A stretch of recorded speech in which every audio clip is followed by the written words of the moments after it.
One of these animals was purpose-bred, generation after generation, for one single job: killing wolves.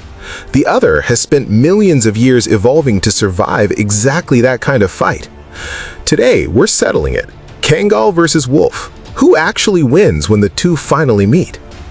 On paper, the Kangal looks like it should win outright.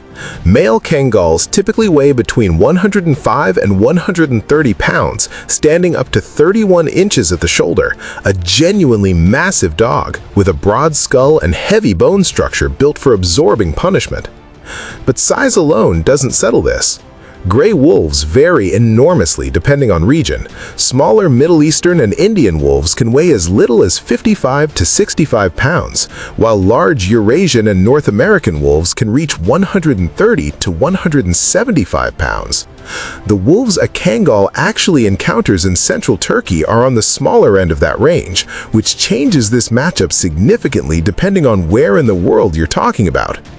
But raw size isn't the deciding factor here anyway. What actually ends fights between canines is what's in the mouth. The Kangal is frequently cited as having one of the strongest bites of any domestic dog, with popular estimates landing around 700 plus psi. The gray wolf's bite is scientifically better documented, and it's brutal. Wolves can crush bone, and controlled estimates put their bite force meaningfully above most domestic dogs, driven by a skull and jaw muscle structure evolved specifically to take down prey many times their own size, like elk and bison. Here's the twist. Raw PSI numbers don't tell the whole story. A wolf's jaw is shaped for a precise, disabling bite: throat, tendon, artery. A Kangal's jaw is built more for gripping and holding. One bites to kill efficiently, the other bites to control and not let go. If you didn't know a wolf's jaw was evolved specifically to snap through bone in seconds, hit that subscribe button. We're breaking down animal matchups like this every week. This is where the wolf pulls ahead. Gray wolves can sprint at 35 to 45 miles per hour in short bursts and maintain a fast trotting pace for hours, built for a lifetime of chasing down prey across open terrain.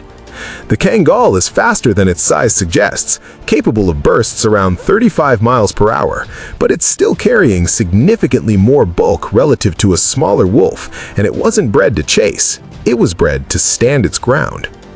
Picture the difference. One animal built to close distance and strike fast, the other built to plant itself and not move. That single difference in fighting philosophy might matter more than any stat on this list. But standing your ground only works if you can survive what's coming at you, and that's where the Kangal has a trick most people don't know about. The Kangal's coat isn't just insulation. Its thick double coat and notably loose skin around the neck are functionally protective. That slack skin lets a wolf's bite slip and tear without reaching the muscle or arteries underneath.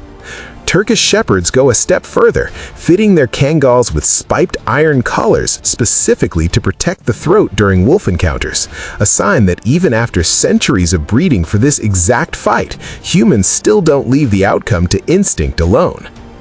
The wolf's advantage isn't armor, it's experience. Every hunt, every kill, every close call with prey that fights back sharpens a wild wolf's instincts in a way no amount of training can fully replicate in a domestic dog. Ask yourself, does bred-in protection beat a lifetime of real survival experience? That's the actual question this matchup comes down to. Here's where theory meets reality. In the regions where Kangals still work, they're not typically fighting solo wolves to the death. They work in pairs or small groups alongside a flock with a human shepherd nearby and often wearing that spiked collar for extra insurance. Turkish Shepherds who spent decades observing these encounters generally report the same pattern. Kangals don't need to kill a wolf to win. Their size, confidence, and sheer intimidating presence are usually enough to make a wolf decide the fight isn't worth it. Wolves are pragmatic hunters, and 130-pound animal that isn't afraid and isn't backing down is a bad trade for an easy meal. Most wolf encounters end in the wolf retreating, not in a fight to the finish.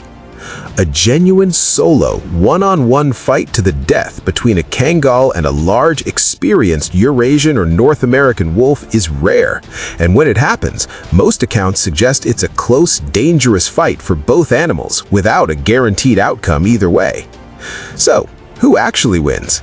The honest answer, it depends entirely on the wolf. Against smaller regional wolves, the kind Kangals were actually bred to face in Anatolia, the size and bite force advantage tips meaningfully towards the Kangal, and real-world shepherd accounts back that up.